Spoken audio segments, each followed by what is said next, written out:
નગર પ્રાથમિક શિક્ષણ સમિતિમાં આજે ફરી એક વખત શાસક અને વિપક્ષ વચ્ચે કેટલાક મુદ્દાઓને લઈને ચકમક થઈ ગઈ હતી. ટેન્ડર પ્રક્રિયામાં યોગ્ય કામગીરી ન થતા હોવાના આક્ષેપો પણ કરવામાં આવ્યા હતા. નગર પ્રાથમિક શિક્ષણ સમિતિ દ્વારા આજે 25.72 કરોડના 28 કામોને મંજૂર કરવામાં આવ્યા હતા, જેમાં 5 કરોડ કરતાં વધારેના ખર્ચે 1.85 લાખ જેટલા વિદ્યાર્થીઓને સ્કૂલ બેગ આપવામાં આવશે. તેમજ આ વખતે 2 ગણવેશ આપવામાં આવશે અને સ્પોર્ટ્સ યુનિફોર્મ પણ આપવામાં આવશે. જે ટેન્ડર પ્રક્રિયા થાય છે તેમાં જે નિયમોનું ઉલ્લંઘન થઈ રહ્યું છે તે બાબતે શાસકો દ્વારા એજન્સી પ્રત્યે નરમ વલણ દાખવતા હોવાના આક્ષેપો પણ કરવામાં આવી રહ્યા છે. જે એજન્સી યોગ્ય રીતે ભૂતકાળમાં કામ કરી ચૂકી નથી, તેમ છતાં પણ તેમને ફરીથી કામ આપવામાં આવે છે. એવી તો શાસકોની કઈ મજબૂરી હશે તેવો પ્રશ્ન ઉઠાવવામાં આવ્યો હતો. નગર પ્રાથમિક શિક્ષણ સમિતિમાં જે કોમ્પ્યુટર ઓપરેટરો છે તેમનું પણ ખૂબ મોટા પ્રમાણમાં શોષણ કરવામાં આવી રહ્યા હોવાનો પણ મુદ્દો ઉઠ્યો હતો. નગર પ્રાથમિક શિક્ષણ સમિતિના અધ્યક્ષ રાજેન્દ્ર કાપડિયાએ જણાવ્યું હતું કે વિપક્ષ ખોટા આક્ષેપો કરે છે.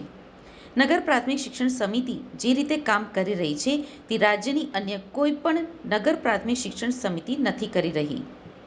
બાળકોને સ્કૂલ બેગથી લઈ 2 ગણવેશ તેમજ અન્ય ચીજ વસ્તુઓ આપી રહી છે તે ગર્વની બાબત છે. કરોડો રૂપિયાનો ખર્ચ કરવામાં આવી રહ્યો છે અને બાળકો સુધી તેને યોગ્ય રીતે પહોંચાડવાના અમારા પ્રયાસો થઈ રહ્યા છે. માત્ર ટેન્ડરિંગ પ્રક્રિયાઓને લઈને ઊભા કરવામાં આવતા પ્રશ્નોનો કોઈ જ મતલબ નથી. વિપક્ષના સભ્ય માત્ર ને માત્ર વિરોધ કરવામાં જ રાંચે છે.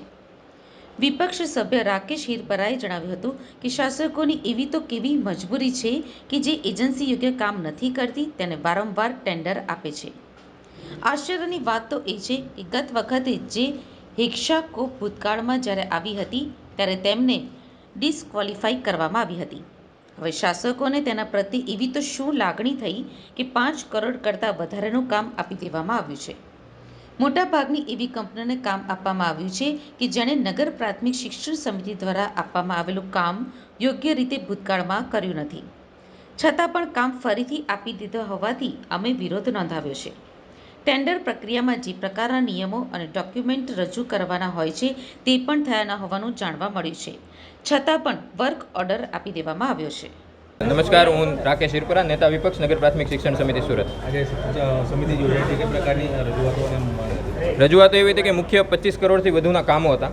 શરૂઆત તો ત્યાંથી હતી કે ભાઈ અહેવાલ લખવામાં જે એઝ યુઝ્યુઅલ ગોટાળાઓ થાય છે ત્યાંથી શરૂઆત થઈ અને અલગ કંપનીઓને જે કામ આપવામાં આવેલા છે એ કંપની સમિતિએ બનાવેલી વર્ક ઓર્ડર અને ટેન્ડરની શરતોનો ભંગ કરે છે, છતાંય એ કંપનીઓને વારંવાર કામ આપવામાં આવે છે. કોમ્પ્યુટર ઓપરેટરોની નિમણૂક હોય, સાથી શિક્ષકોની નિમણૂક હોય, બૂટ મોજા યુનિફોર્મ આપવાની વાત હોય, સ્કૂલ બેગ આપવાની વાત હોય કે આરો મેન્ટેનન્સનું કામ હોય, જેટલા પણ કામ આપવામાં આવેલા છે એમાં એક પણ કામ એવું નથી કે જેના ઉપર સવાલ ના ઊભા કરી શકાય. સ્કૂલ બેગનું કામ જે કંપનીને આપવામાં આવેલું છે 5,95,000 રૂપિયાનું, 5,95,00,000 રૂપિયાનું કામ આપવામાં આવેલું છે. એ કંપનીની પ્રોફાઇલ ચેક કરો તો એ કોઈ વેફર અને ચીક્કી બનાવતી કંપની છે, એને આવડું મોટું કામ આપવામાં આવેલું છે અને એની પાસે કોઈ આટલા મોટા કામ કરવાનો અનુભવ નથી, એના પ્રમાણપત્રો રજૂ નથી કરેલા, છતાંય એને કામ આપવામાં આવેલ છે. સ્કૂલ બેગમાં તમે જુઓ, આ સ્કૂલ બેગ છે, એમાંથી મા સરસ્વતીનો ફોટો ગાયબ છે. વિદ્યાની દેવી છે અને બાળકો વિદ્યાના મંદિરમાં જાય છે. બાળકો નગર પ્રાથમિક શિક્ષણ સમિતિની ડાયરીમાં પણ મા સરસ્વતીનો ફોટો નથી હોતો, સ્કૂલ બેગમાં પણ નથી હોતો. તો નગર પ્રાથમિક શિક્ષણ સમિતિના શાસકોને મા સરસ્વતીથી શું તકલીફ હશે એ તો એ જ જાણે. પણ જે પ્રજાના યોગ્ય મુદ્દા છે, બાળકોના હિતમાં જે મુદ્દા છે અમે ઉઠાવતા રહીશું, આજે પણ ઉઠાવ્યા છે, તો આવનારા દિવસોમાં પણ એ મુદ્દે રજૂઆત, વિરોધ પ્રદર્શન કરતા રહીશું. જય હિન્દ, જય ભારત. આજ રોજ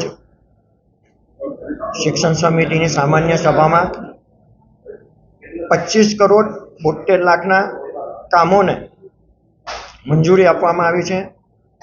એમાં મહત્વનું કહી શકાય તો 1,85,000 બાળકોને સ્કૂલ બેગ આપવામાં આવવાના છે અને યુનિફોર્મ આપવાની પ્રક્રિયા, યુનિફોર્મનું ટેન્ડર પાસ થઈ ગયું છે, મંજૂર થઈ ગયું છે અને એ પણ વેચાણ કરવાના છે. અને સાયકલ જે ધોરણ 6માં પ્રથમ નંબરે આવશે એમને સાયકલ આપવાના છે અને બૂટ મોજાનું કામ મંજૂર થઈ ગયું છે. આવતીકાલે 272 નંબરની શાળામાં સ્કૂલ બેગ અને સાયકલનું વિતરણ કરવા જઈ રહ્યા છે.